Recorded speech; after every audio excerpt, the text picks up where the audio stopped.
കൊൽക്കത്തയിലെ ആശുപത്രിയിൽ നടന്ന വനിതാ ഡോക്ടറുടെ കൊലപാതകത്തിന്റെ നടുക്കത്തിൽ നിന്ന് രാജ്യം ഇപ്പോഴും മോചിതമായിട്ടില്ല. വിവിധ കോണുകളിൽ നിന്ന് പ്രതിഷേധം ഉയരുന്നതിനിടെ ഞെട്ടിപ്പിക്കുന്ന വിവരങ്ങളാണ് പുറത്തു വരുന്നത്.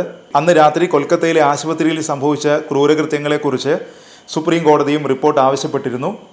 ബംഗാളിൽ RK ഖർ മെഡിക്കൽ കോളേജിൽ അതിക്രൂരമായി കൊല്ലപ്പെട്ട വനിതാ ഡോക്ടർ ഒന്നിലേറെ തവണ പീഡിപ്പിക്കപ്പെട്ടിട്ടുണ്ടെന്നാണ് വിവരം. പോസ്റ്റ്മോർട്ടം റിപ്പോർട്ടിൽ ഇത് സംബന്ധിച്ച് സൂചനയുള്ളതായി മുതിർന്ന ഡോക്ടറെ ഉദ്ധരിച്ച് PTI റിപ്പോർട്ട് ചെയ്യുന്നുണ്ട്. പോസ്റ്റ്മോർട്ടം റിപ്പോർട്ട് പ്രകാരം ഒന്നിലേറെ പേർ ക്രൂര കൊലപാതകത്തിൽ ഉൾപ്പെട്ടിട്ടുണ്ടാകാമെന്നാണ് ഇതേ മെഡിക്കൽ കോളേജിൽ ഉണ്ടായിരുന്ന ഡോക്ടർ സുബർണ ഗോസ്വാമി പറയുന്നത്. ഒന്നിലേറെ പേരോട് മല്ലടിച്ചതിന്റെ തെളിവാണ് പോസ്റ്റ്മോർട്ടം റിപ്പോർട്ടും അതിൽ പറഞ്ഞിരിക്കുന്ന പീഡന വിവരങ്ങളും. നീചവും മൃഗീയവുമാണ് നടന്ന സംഭവങ്ങളെന്നും അവർ കൂട്ടിച്ചേർത്തു. പുലർച്ചെ 3-നും 5-നും ഇടയിലാണ് വനിതാ ഡോക്ടർ കൊല്ലപ്പെട്ടത്. നിരവധി മുറിവുകൾ ശരീരത്തിലുണ്ടായിരുന്നു. ആദ്യഘട്ടത്തിൽ ആത്മഹത്യ എന്നായിരുന്നു മാതാപിതാക്കളെ ആശുപത്രി അധികൃതർ അറിയിച്ചിരുന്നത്. എന്നാൽ പിന്നീട് അത് തിരുത്തുകയായിരുന്നു.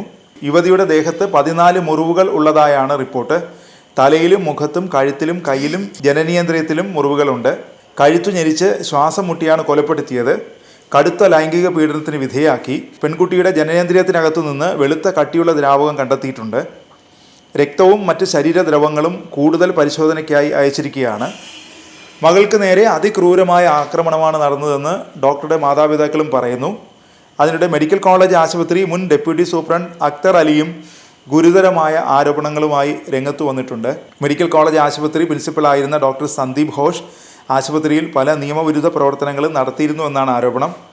വനിതാ ഡോക്ടറുടെ കൊലപാതകത്തിന് പിന്നാലെ സന്ദീപ് ഘോഷിനെ സസ്പെൻഡ് ചെയ്തിരുന്നു. അവകാശികൾ ആരും അന്വേഷിച്ചു വരാത്ത മൃതദേഹങ്ങൾ വിൽക്കുന്നതുൾപ്പെടെ നിരവധി നിയമവിരുദ്ധ പ്രവർത്തനങ്ങളിൽ സന്ദീപ് ഘോഷ് ഏർപ്പെട്ടിരുന്നു എന്നാണ് അക്തർ അലി ആരോപിക്കുന്നത്.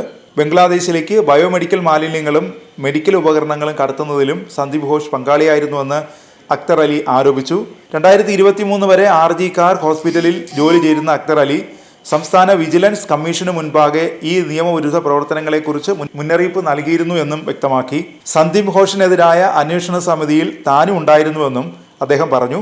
അന്വേഷണത്തിൽ കുറ്റക്കാരനാണെന്ന് കണ്ടെത്തിയിട്ടും മുൻ പ്രിൻസിപ്പലിനെതിരെ നടപടിയുണ്ടായില്ലെന്നും അക്തർ അലി ചൂണ്ടിക്കാട്ടി.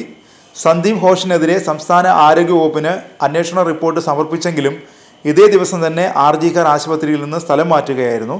മൃതദേഹം കൈമാറുന്നതിന് മുമ്പ് മാതാപിതാക്കളോട് 3 മണിക്കൂർ കാത്തിരിക്കാൻ ഇയാൾ പറഞ്ഞിരുന്നു.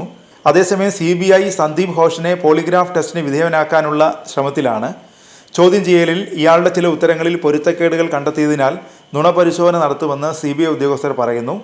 31-കാരിയായ ട്രെയിനി ഡോക്ടർ ആശുപത്രിയിലെ സെമിനാർ മുറിയിൽ വെച്ചാണ് ബലാത്സംഗത്തിനിരയായി കൊല്ലപ്പെട്ടത്.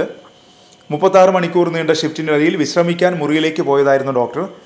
മൃതദേഹത്തിന് സമീപം ബ്ലൂടൂത്ത് ഹെഡ്ഫോണുകൾ കണ്ടെത്തിയതിനെ തുടർന്ന് സഞ്ജയ് റോയ് എന്ന സിവിൽ വോളണ്ടിയറെ പോലീസ് അറസ്റ്റ് ചെയ്തിരുന്നു. കുറ്റകൃത്യം നടന്ന് 2 ദിവസത്തിന് ശേഷമാണ് സന്ദീപ് ഘോഷ് രാജിവെച്ചത്.